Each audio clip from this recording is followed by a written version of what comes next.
Cuando empiezo a aparecer, la gente deja de mirarme y empieza a mirar la pantalla. Le cuento, cuando yo estoy en la pantalla también estoy aquí, ¿eh?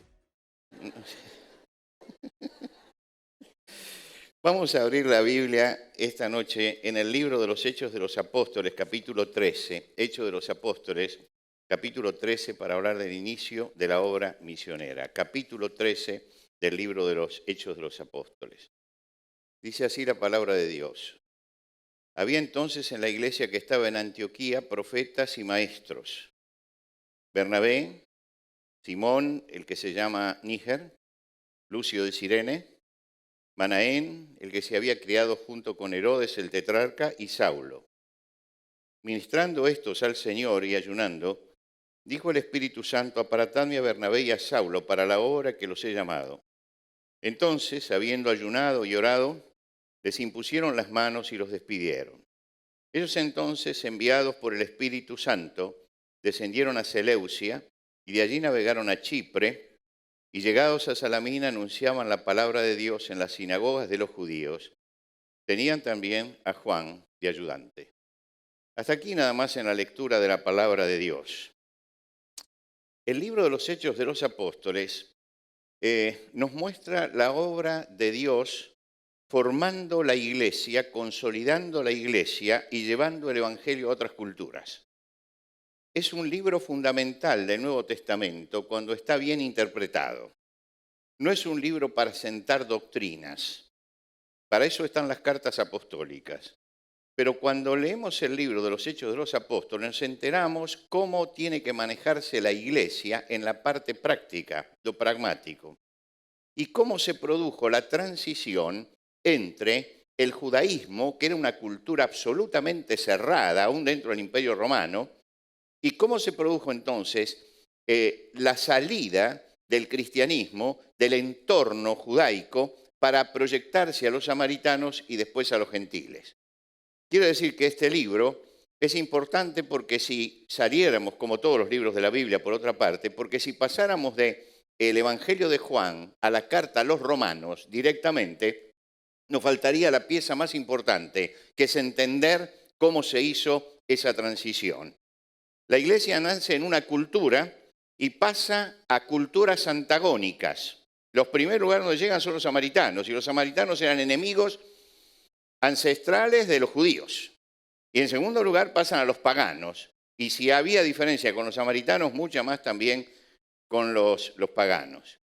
Y allí comienza a desarrollarse un concepto que a veces tenemos olvidado, que es el concepto de que la iglesia es el cuerpo de Cristo.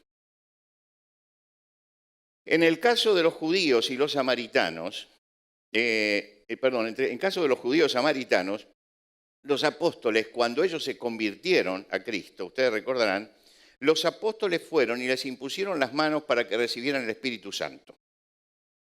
Era una manifestación de la unidad del cuerpo. Dios había hecho un cuerpo y había puesto unos apóstoles que iban a ser la base doctrinal sobre la cual nosotros nos movemos. Entonces, esos apóstoles tenían autoridad y la palabra que ellos dejaron, la palabra escrita, el Nuevo Testamento, tiene autoridad para todos los pueblos. Pero el asunto era que los samaritanos entendieran esto. Y la única forma de entender la autoridad apostólica era justamente que ellos cruzaran y que los apóstoles pusieran las manos y recibieran el Espíritu Santo por medio de ellos. Lo mismo sucedió en el caso de Cornelio. Se necesitó una manifestación especial del Espíritu Santo para que se aceptara que los gentiles también eran coherederos de la gracia. Después viene toda la doctrina, pero en ese momento fue bastante difícil. Se establece, por tanto, la autoridad apostólica. Ahora, era muy difícil para los paganos integrarse a la iglesia de Jerusalén, porque la iglesia de Jerusalén tenía la característica típica de una iglesia nacida en el judaísmo. Tenía la rigidez que tenían los judíos en ese momento en su legalismo. Y muchas veces aparece en el libro de los Hechos de los Apóstoles que la iglesia en Jerusalén manifestaba esta rigidez. Había costumbres y modalidades diferentes. No era el ámbito natural para que los judíos se convirtieran. No era un centro para gentiles, Jerusalén. Y entonces Dios elige para comenzar la ciudad de Antioquía. La ciudad de Antioquía era la ciudad gentil más importante de la zona y era la tercera ciudad del Imperio Romano. No nació en una ciudad de cuarta categoría. Primero venía Roma, después venía Alejandría y después venía Antioquía. Quiere decir que estamos frente a una gran ciudad cosmopolita que era paso forzoso para el comercio entre Oriente y Occidente. Todo lo que pasaba entre Oriente y Occidente estaba vinculado a la ciudad de Antioquía, que a través del río Orontes llevaba la mercadería hasta el mar. Quiere decir que era un punto crucial donde se juntaban todas las culturas, todas las cosas pasaban por allí. Y facilitaba notablemente esa ciudad el comercio marítimo. Y todos sabemos lo que son las ciudades marítimas, ¿no? Que se transforman en nudos donde se junta lo cosmopolita, empiezan a cruzarse todos los pueblos. Había allí romanos, había griegos, había sirios, había judíos, y era un centro idolátrico. En ese momento el Imperio Romano había empezado a descreer de sus dioses. Hay muchos testimonios del descreimiento que los romanos ya tenían de su propia mitología. Pero como estaba buscando una salida, empezaron a copiar muchos de los ritos que tenían los pueblos orientales. Y Antioquía era el lugar por donde pasaba justamente no solamente el tráfico comercial, sino también el tráfico religioso. Quiero decir que esa era una ciudad central en ese momento. Lucas, cuando comienza el relato de esta historia en el libro de los Hechos, en el capítulo 11, dice en los versículos 19 y 20, ahora bien, los que habían sido esparcidos por causa de la persecución que hubo con motivo de Esteban, pasaron hasta Fenicia, Chipre y Antioquía, no hablando nadie la palabra, sino solamente a los judíos. Quiere decir que ellos salieron de Jerusalén antes de la conversión de Cornelio. Por lo tanto, sentían que el evangelio era únicamente para los judíos. Y llegaron a esta ciudad y empezaron a predicarle a los judíos. Lógicamente que el movimiento hacia los gentiles había empezado a crecer. Y entonces dice, pero había entre ellos unos varones de Chipre y de Cirene, los cuales cuando entraron en Antioquía hablaron también a los griegos anunciando el evangelio. El ala judía se fue a Samaria tras Felipe, pero había un ala griega que fue a Fenicia y Antioquía. Quiere decir que había algunos que habían salido durante el tiempo de Esteban, antes de la persecución que vino con Esteban. Esos no sabían lo de la salvación a los gentiles. Predicaban únicamente a los judíos. Predicaban únicamente a ellos. Otros que ya habían sabido lo de Cornelio y los gentiles, salieron para llevar el evangelio a ese lugar. Era el ala griega que había ido, cristiana griega, que había ido a Fenicia y Antioquía. Y llega entonces una doble migración.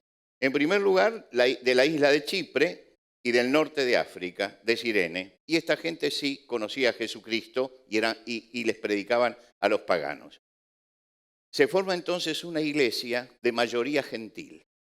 Es la primera vez en la historia que se forma una iglesia cuya mayoría no es judía. Quiero decir que allí empieza a pesar el mundo gentil en la iglesia, en la ciudad de Antioquía. La primera predicación masiva a los paganos se hace en ese lugar y la primera iglesia de procedencia mayoritariamente pagana era esta que estaba instalada en Antioquía. Los apóstoles que estaban en Jerusalén quisieron tender un puente con esta iglesia para saber qué era lo que pasaba, cómo ellos habían entendido la fe. Pero muy sabios se dieron cuenta que no era cuestión de mandar a Pedro o a alguno de los que tenían herencia judía, sino que había que mandar a una persona que conociera la cultura pagana y conociera también la cultura judía y fuera un cristiano realmente convertido y fiel al Señor. Y entonces dice que llegó la noticia de estas cosas a oídos de la iglesia que estaba en Jerusalén y enviaron a Bernabé para que fuera a Antioquía. ¿Por qué? Porque Bernabé tenía un origen hebreo. Él era un levita. Quiere decir que su familia había pertenecido a la casta religiosa que tenían los judíos. Conocía, por lo tanto, el Antiguo Testamento. Había vivido desarraigado porque había nacido en Chipre. Quiere decir que tenía la fe judía, pero además conocía el movimiento pagano profundamente. Y entonces ya había dos cosas importantes. Ahora, además de tener esto, tenía su familia en Jerusalén. Ustedes se acuerdan que era primo o sobrino de Marcos, ¿no? O tío de Marcos. Esto es difícil dirimirlo en el griego, ¿no? Para los apóstoles este era un hombre de confianza, conocedor de la doctrina, buen cristiano, hombre lleno del Espíritu Santo y que comprendía la cultura griega y la cultura hebrea. Habían conseguido un hombre transcultural que sabía bien manejarse en uno y otro ambiente. Entonces lo mandan a él porque él sí puede comprender qué es lo que está pasando. Y es el que mejor puede entender esa iglesia. Ahora, no lo mandaron como si fuera un tribunal inquisidor. No fue la Inquisición para ver qué están haciendo. Era un hombre que fue a escuchar a los hermanos y cuando llegó y vio lo que hacían, dice, se regocijó y exhortó a todos a que con propósito de corazón permaneciesen fieles al Señor. Quiere decir que él fue allí y los animó a los hermanos porque vio que la iglesia estaba funcionando bien. Pero necesitaba ayuda. Y para buscar ayuda para el trabajo de discipulado, necesitaba alguien que tuviera las mismas raíces que él, que conociera la cultura judía y que conociera la cultura gentil. ¿Quién era esta persona? El único que era Saulo de Tarso. Por lo tanto, lo manda a buscar a Saulo de Tarso para poder trabajar en la iglesia, los dos juntos, en una iglesia transcultural.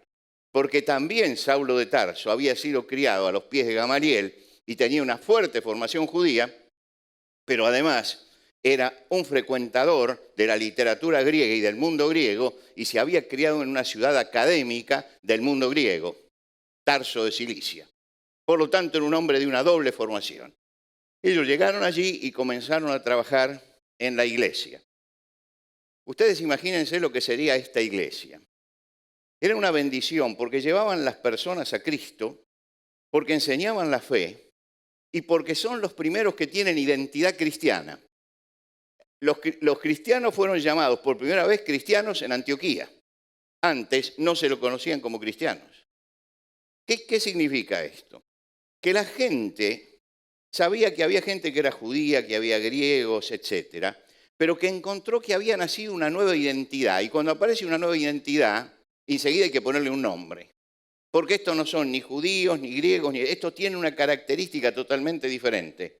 Y entonces, como hablaban de Cristo, entonces estos son cristianos. Por primera vez se llama a los cristianos como tal en Antioquía.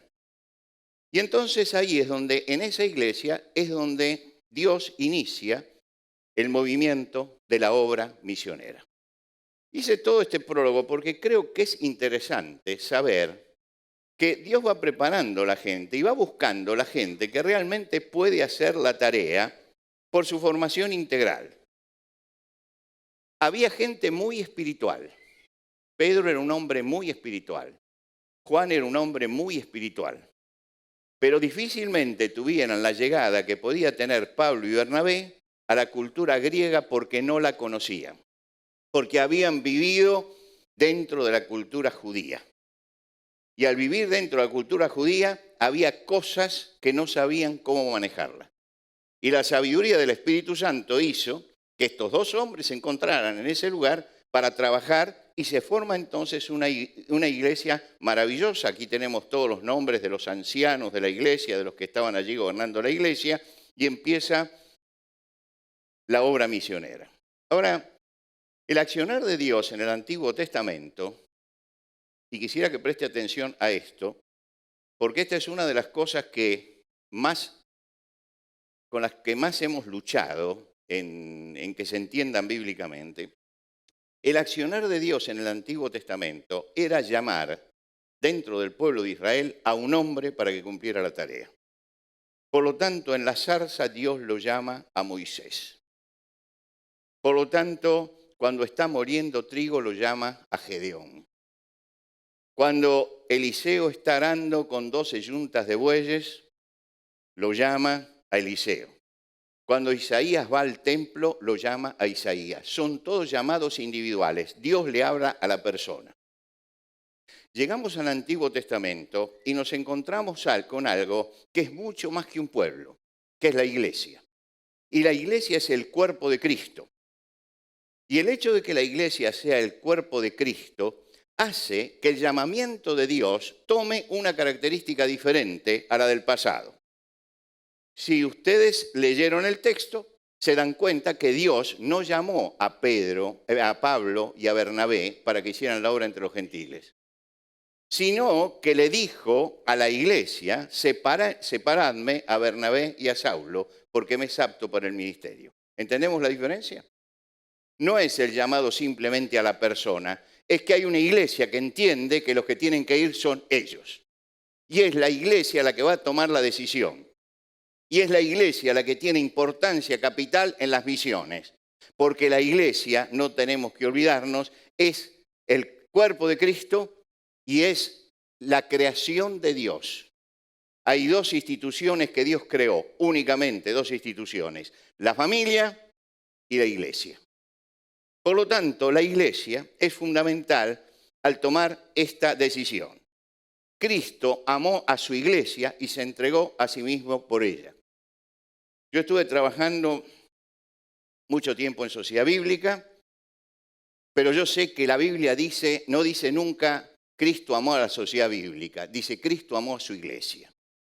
Estoy en este momento trabajando para Radio Transmundial, pero sé perfectamente que la Biblia no dice que Cristo amó a Radio Transmundial, sino que Cristo amó a su iglesia. Por lo tanto, ustedes hoy aquí, la iglesia de Miraflores, son el cuerpo de Cristo. Son el cuerpo de Cristo en este lugar. Porque la Biblia habla de la iglesia en general como cuerpo de Cristo, pero habla también, Pablo dice, vosotros sois el cuerpo de Cristo, como cada iglesia individual, como el cuerpo de Cristo. La iglesia en Miraflores es el cuerpo de Cristo. Este es un pensamiento solemne, es un pensamiento tremendo. Yo cuando me paro un domingo a predicar, muchas veces digo, yo estoy delante del cuerpo de Cristo. Y yo tengo que edificar al cuerpo de Cristo. Y esto me hace estremecer. Porque no es lo mismo pensar que yo estoy delante de un hermano y el otro hermano a quien conozco, sino pensar que allí está el cuerpo de Cristo, eso que Él redimió con su sangre, y tengo que darle la palabra a ese cuerpo de Cristo. Y ahí tiemblo. Tenemos que volver a jerarquizar la iglesia local. Jesucristo no fundó ninguna otra institución y encomendó a la iglesia local la responsabilidad de la obra misionera. Quiere decir que es la iglesia local la que tiene la responsabilidad de iniciar la obra misionera. La iglesia en Antioquía era una iglesia madura y por eso fue elegida. Tenía características muy especiales la iglesia en Antioquía. En primer lugar, era una iglesia consolidada. Había judíos y gentiles, había gente de Jerusalén que venía por la persecución, había gente de África, de Chipre, de Asia, de Cirene. Quiere decir que se hablaba varios idiomas y varias culturas y varias costumbres, pero supieron formar el cuerpo de Cristo. Nosotros tenemos en Buenos Aires una expresión, en Argentina una expresión que decimos, ese grupo es una bolsa de gatos. Usted sabe lo que pasaría en una bolsa de gatos, ¿no? ¿Sí? Hay iglesias que parecen bolsas de gatos. Esas iglesias no están preparadas para la obra misionera. La iglesia tiene que ser una obra consolidada, donde todos formemos un cuerpo, donde todos tiremos para adelante, donde todos respetemos lo mismo y sintamos lo mismo en Cristo Jesús. Por eso Pablo insiste en que sean de un mismo sentir en Cristo Jesús.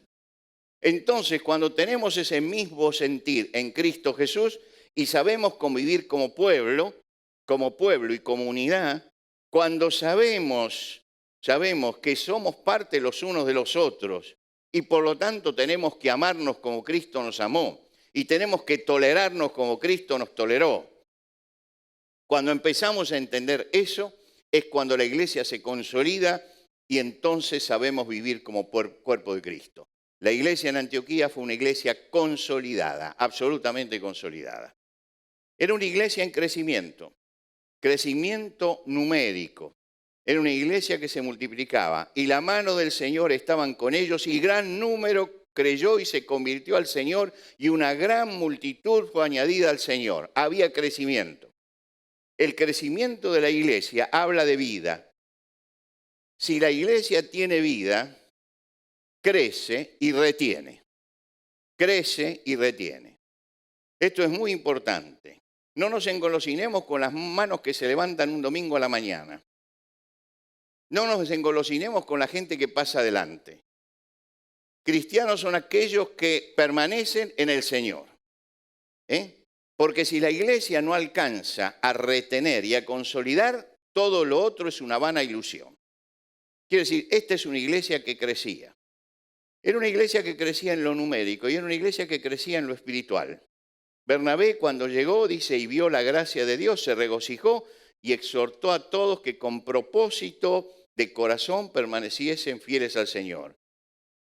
Y eso hizo que fueran llamados por primera vez cristianos en Antioquía. Era una iglesia en crecimiento. Era una iglesia generosa, generosa. Había socorrido a los pobres en Jerusalén, capítulo 11 del libro de los Hechos. No eran egoístas. Dios los había bendecido y ellos sabían ofrendar para el Señor de acuerdo a eso. Pablo escribió a los Corintios, el que siembra escasamente, también segará escasamente, y el que siembra generosamente, generosamente también segará. Su generosidad le permitió esto. Por lo tanto, tenemos una iglesia consolidada, tenemos una iglesia en crecimiento y tenemos una iglesia generosa. Esa iglesia, después de haber pasado, por así decirlo, por las etapas de consolidación, por las etapas de crecimiento y por la etapa de generosidad, aprendieron a dar.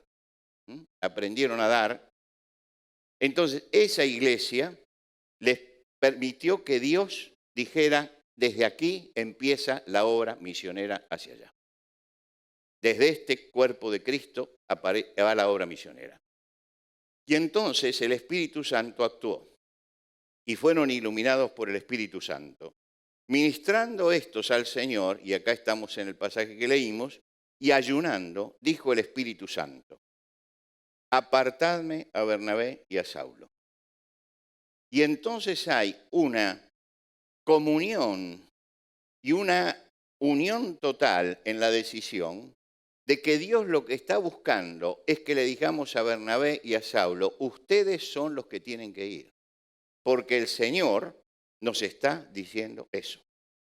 Esta mañana alguien me preguntó, y contesto la pregunta entonces que me hicieron, yo dije, lo voy a contestar esta noche esa pregunta, ¿qué pasa con el que dice, yo quiero ir a la China, yo quiero ir al Japón, yo quiero ir? Bueno, yo le digo, esperemos que el Señor se lo diga a la iglesia, porque el entusiasmo de declarar ciertas cosas, de decir yo con todo entusiasmo voy a ir, ha traído también muchísimos problemas. Tiene que haber un consenso en el cuerpo de Cristo, de que esta persona es la persona indicada, tiene las características. No es una cuestión de que el Señor me ha llamado, sino también de que la iglesia me ha llamado, de que la iglesia siente exactamente como yo. Y esto no es algo que tiene que ser el sentir general de la iglesia por el Espíritu Santo, esto, que realmente tenemos que hacer eso. Y hasta que no hay ese consenso, no podemos iniciar una obra misionera.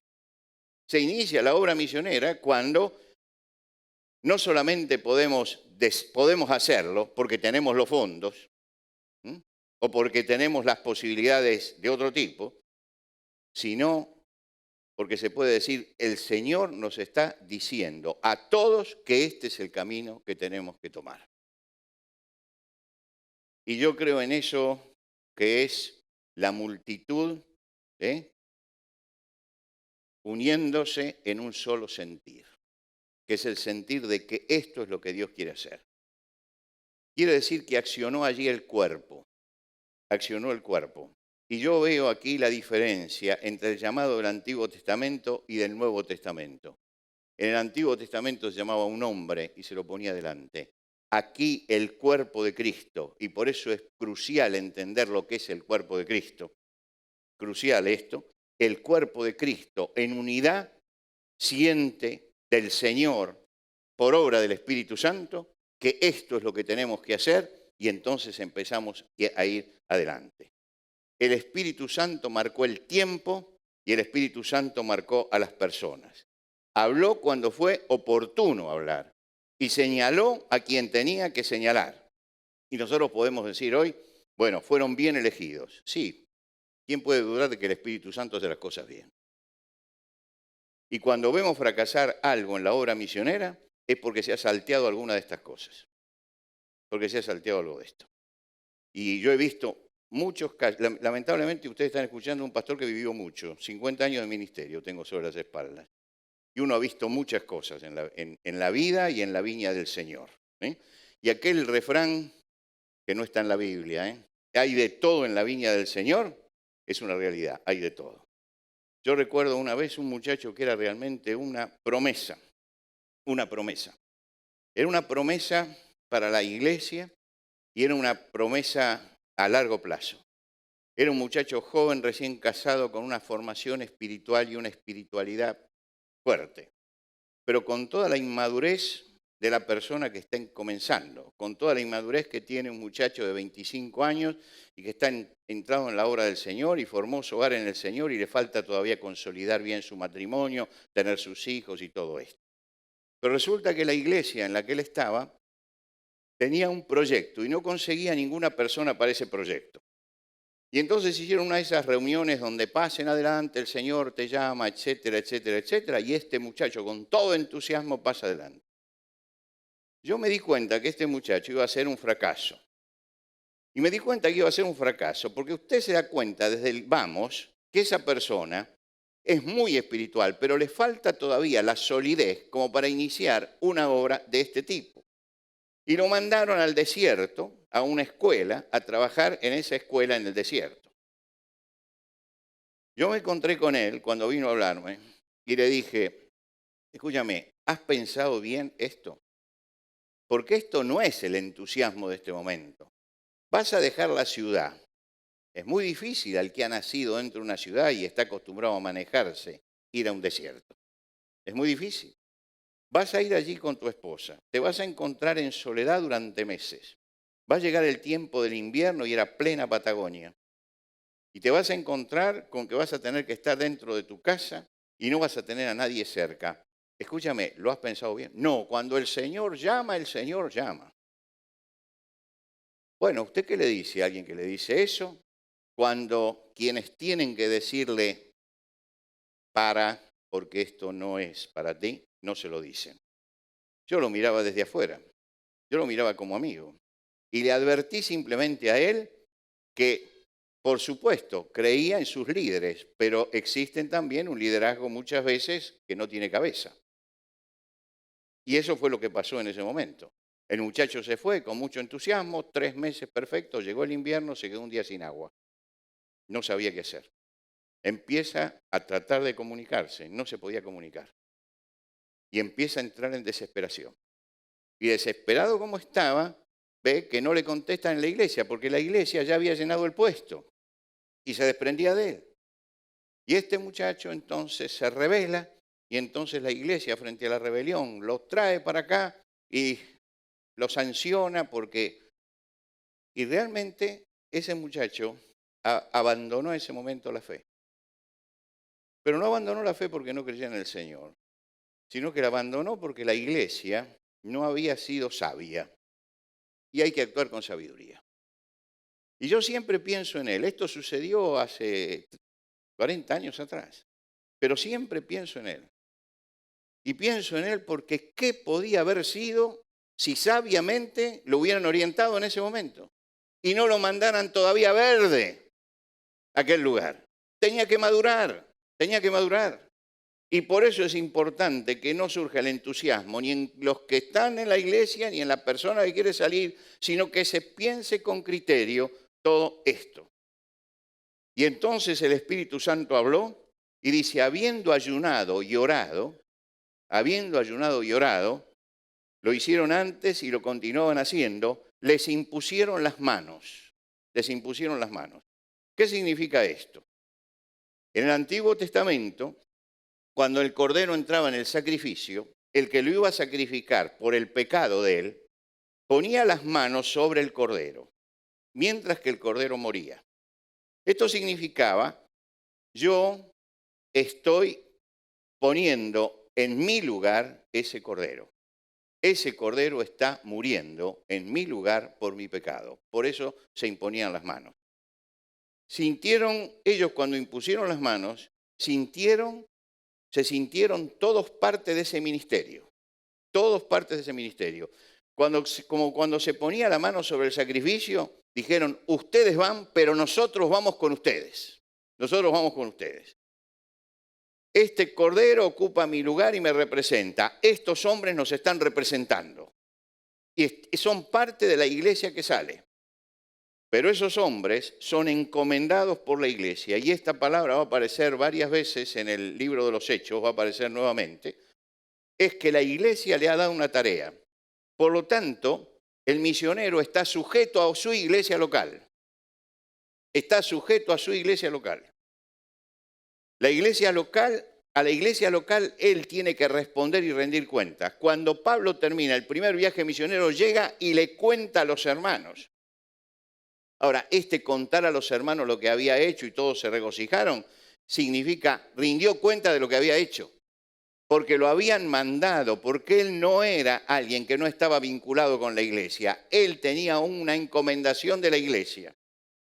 Así como nosotros tenemos mandatarios en los gobiernos a los que los votamos para que sean empleados nuestros en la ejecución de la justicia, mandamos a los misioneros y le ponemos las manos encima.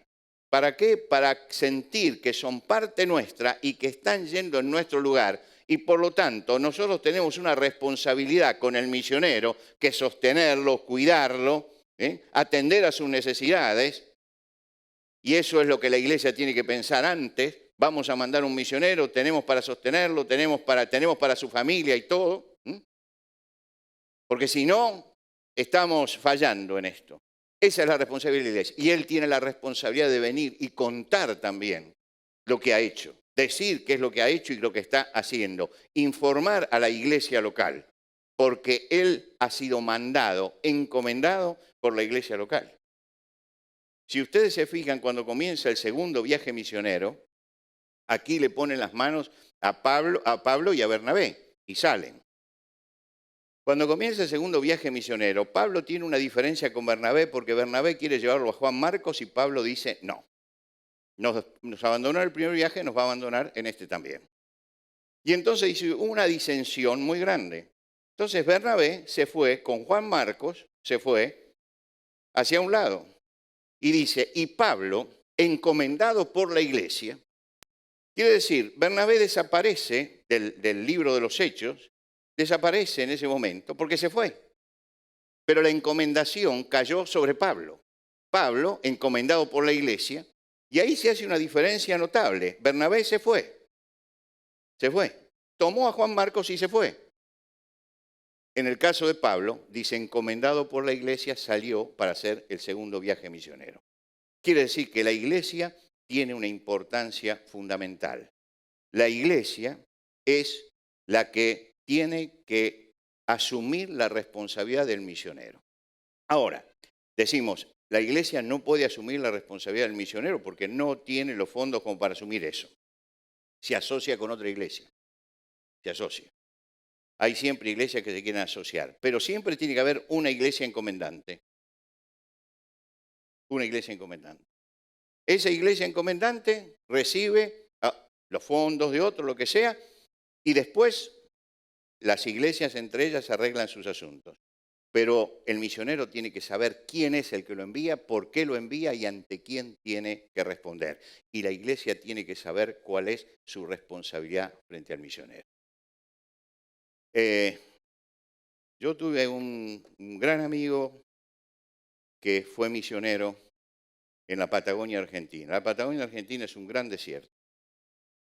Y en medio de ese desierto que usted lo atraviesa y es el paisaje más sobrecogedor que yo he visto, que se para en la Patagonia y no tiene nada adelante, tiene un horizonte redondo, donde usted va, ve todo, porque la vegetación es una vegetación seca que tiene unos 40 centímetros de altura, nada más. Quiere decir que usted ve un horizonte redondo y por kilómetros. Hay una ruta que tiene 140 kilómetros y es una recta total. Ahí no hace falta doblar. Y en esa recta es donde pasan todas las desgracias. ¿Por qué? Porque se duerme el conductor porque está así viendo siempre lo mismo. Cuando usted está manejando en ese lugar parece que no camina el auto porque siempre ve lo mismo delante. Y parece que no avanza. Ahora, él había en medio de la Patagonia, de pronto cruza un río y hay allí ciudades alrededor del río, pueblos alrededor del río. 2 ríos cruzan la Patagonia bien caudalosos y en esos lugares hay ciudades. Pero usted tiene que atravesar todo el desierto para llegar al primero y otra parte para llegar al segundo lugar. El amigo fue misionero en la Patagonia y fue un brillante misionero. Hizo una obra realmente maravillosa, maravillosa. Pero recuerdo algo que pasaba y que recién 40 años después yo veo los resultados. Él tenía 3 hijos que eran chiquitos y en ese momento el Señor lo llamó y se lo llevó. Me acuerdo como si fuera hoy, era un día miércoles a la mañana cuando levanté el teléfono y me decían, Oscar falleció. No lo podía creer. Era un hombre que tenía mi edad en ese momento. Y éramos jóvenes, teníamos 30 años. ¿Qué pasó? Lo fueron a operar de la vesícula, una operación sencilla, se cortó la luz y se quedó allí. Yo no quise volver nunca a ese lugar hasta 40 años después, porque los recuerdos que me traía eso, ¿no? Fui, me acuerdo que volé y estuve en su sepelio y allí lo despedí y me fui nuevamente a mi casa y dije no vuelvo. 40 años después me llama su hijo. Me dice, pastor, ¿usted se acuerda? Sí. Queremos que venga. Yo soy el pastor de la iglesia ahora. Su hijo era pastor de la iglesia. Pero cuando fui, conversé con las hijas también. Y las hijas me decían, nosotros nos cansamos de siempre tener que llevar ropa usada por otros y siempre tener que llevar zapatos usados por otros. Porque se juntaba la ropa que se donaba y entonces eso para los misioneros. Y ninguna iglesia puede darse el lujo de hacer eso con los hijos de un misionero. Una de las hijas sigue fiel al Señor, yo la veo es como un cascabel, ¿no? Es elegante y se viste bien. Dice, yo me he visto en desquite por aquello que pasé. Porque era terrible que todos tuvieran sus zapatitos nuevos y yo tenía que probarme el zapato que me entrara, que me habían mandado para poder caminar. ¿Queremos misioneros así? El hijo es pastor, esta hija está en la fe, la otra ya no está más en la fe. Hermanos, responsabilidad. Si usted va y le compra ropa para sus hijos, el misionero también quiere hacer lo mismo. Por lo tanto, la iglesia tiene que saber y tener responsabilidad. Ahí que falló la responsabilidad de la iglesia. Falló la responsabilidad de la iglesia. Las iglesias tienen que tener responsabilidad y los misioneros tienen que tener la responsabilidad de responder a la iglesia. Y cuando se juntan estas dos cosas, el misionero y la iglesia, que son responsables, con la autoridad y bajo la autoridad del Espíritu Santo, entonces empieza la obra misionera en serio. La obra misionera es una gran cruzada de Dios para salvar a los pueblos. Y por esto, porque es el brazo extendido de la iglesia, es que tenemos que ser responsables y por eso el misionero también tiene que ser responsable. Y yo creo que en América Latina estamos viviendo momentos de mucha irresponsabilidad con respecto a la obra misionera. Y quisiera llamarlos a que todos fuéramos responsables. Ustedes son el cuerpo de Cristo. Hay que ser responsable. Y hay que ser responsable ofrendando para misiones y administrando bien para las misiones, para que los misioneros tengan lo que tienen que tener.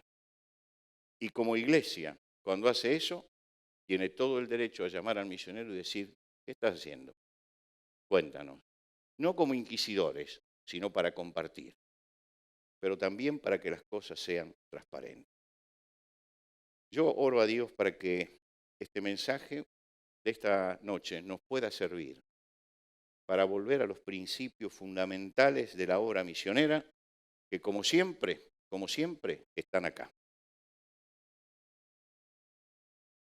No están en los libros de misiones, están acá. Este es el fundamento.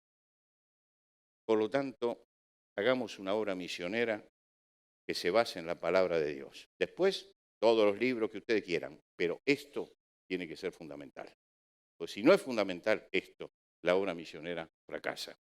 Y yo creo que el libro de los Hechos de los Apóstoles deja bien clara muchas cosas acerca de la obra misionera y de lo que debe ser la obra misionera, que tenemos que leerlas con mucho cuidado. ¿Para qué? Para que la iglesia pueda gozarse viendo que el servicio que hace y la inversión que también hace económicamente da su fruto, porque la obra misionera está marchando bien.